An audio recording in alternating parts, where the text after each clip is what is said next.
first aspect of life is the commonly shared operating system responsible for functional living. We are all sole proprietors of our own operating system, each made up of countless interconnected systems performing the only job we can never apply for. An executive position, we all have no clue how it's done. Amazement not only comes from the level of complexity steadily maintained within the highest possible sense of order, but the fact we as a people cannot obtain, create, or figure out how to successfully implement a sense of order anywhere near that which we all hold within us every day. We ironically bring about so much chaos to our lives throughout our search for the external version we carry within us. We are what we don't know. We do what we never learned. And a transfixingly busy routine, cast in a clueless cloud, running a system of life we don't even understand. Existence occurs before observation. There's already an order before it is acknowledged. Things exist before they are seen, and concepts are learned from what's already been. Order is followed larger than us. We are not first, only, or last in the infinitely large scheme of things. So back to the question, what is life? Is life a reference to anything intrinsic possessing the system? Or could life be the system itself, being its own entity temporarily inhabiting different outer shells of what we name living things? Makeup, physical matter, capabilities? There are ways to define, but I believe it's bigger than that. Lifetime is based on unlimited knowledge, understood as the average length of time our operating systems are expected to function. A linear measurement of time between birth and death, defining our duration of existence, implying that we are only physical beings. We have intangible pieces that cannot be denied and are anything but visible. So why assume they end the same way? It is said that nothing can be created nor destroyed.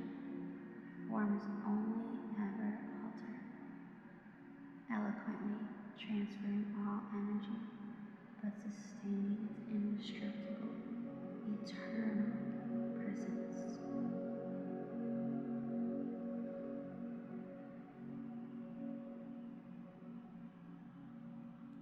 Memory is a cranial component. When suppressed, is limited to its current physical existence.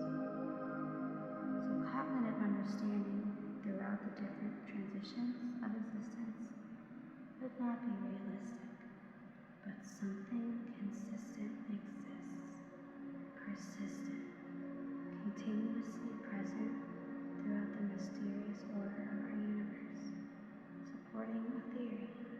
We are but a tiny piece in a system larger than we can conceptually grasp. Do you believe your soul's existence exceeds far along after we are deceased? Like evolution of spirit, lifespan of wisdom becomes stored and retained through devoted dedication and meditation through some region, accessing the cache data located at the deepest point in the brain. Souls lack physical matter. Information is all that can remain. Souls are where purity is held. Love is maintained. Truth is no longer sought. Facade and truth, they're one and the same. Souls are here for more than just once. Just like our bodies in one lifetime, our souls similarly progress, rising up as they develop older. Unfortunately, develop into our best, thus granting Akashic record access, sometimes even before our time to pass, to the next phase of lessons to be taught. They will be progressively deeper and greater than ever thought. Intelligence of spirit is measured by amount of wisdom absorbed in the years, the passionate times developed by fears held in our mind, creating those coping mechanisms that lead to the hardening of our senses, decreasing the chances of past negativity returning. It's spirit and soul that drive our passion, that plays the biggest role, like ashes burning coal. Under the fires ignited within us, beating our hearts, so much giving love the strongest hold. Each experience and its accompanied emotion determine what our memory should release or retain. What is retained from our experiences? It's that which make up the intangible but integral weight of wisdom we carry within us, defining our true nature. There's inconsistency when defining intelligence of our mind. The brilliance of our kind has been developed by teachings and studies of our own pastimes. However, we're creating the walls of our own prison to our mind with monitored, innovative progression. Each generation added ways of communication have created limitations on depth of relations. The connections are drastically dulled, if even felt, with others or with self. Societal and material information standing tall in the front row, forming our largest distraction. We consist of three main parts, I think, unique in their purpose, makeup, and function, but all are on their own path of development. They all have a strength we have in common, always progressing, slow but consistent, like a set of goals met in increments. Starting with mentally, building confidence, physical abilities becoming more abundant, while increasing spirituality.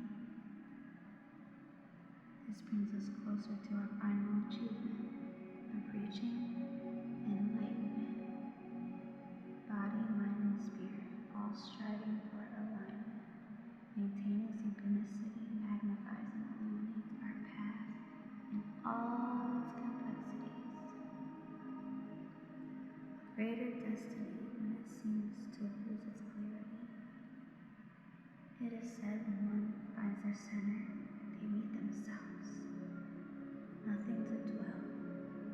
Negativity is decreased and peace then has room to lead all of life that still proceeds.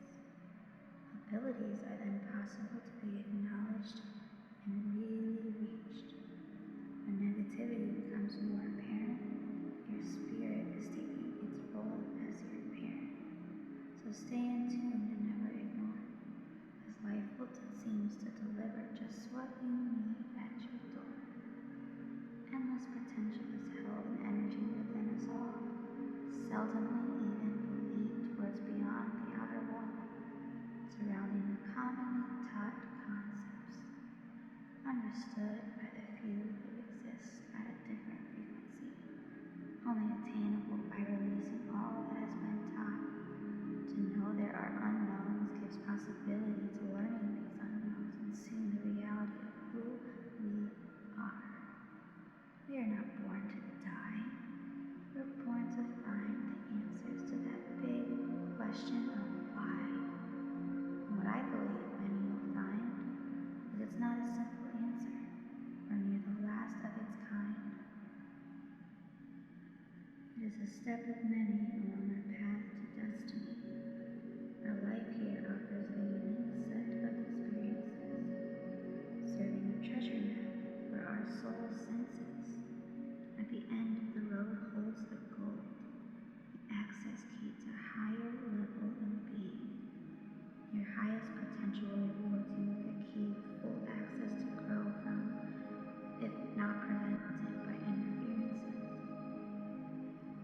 getting diverted and rerouted by fast societies and focus on appearances.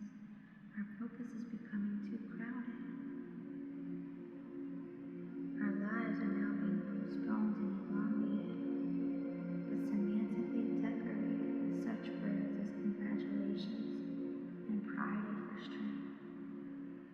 As technology advances, intelligence negatively correlates, as does our intuition and relationship with self.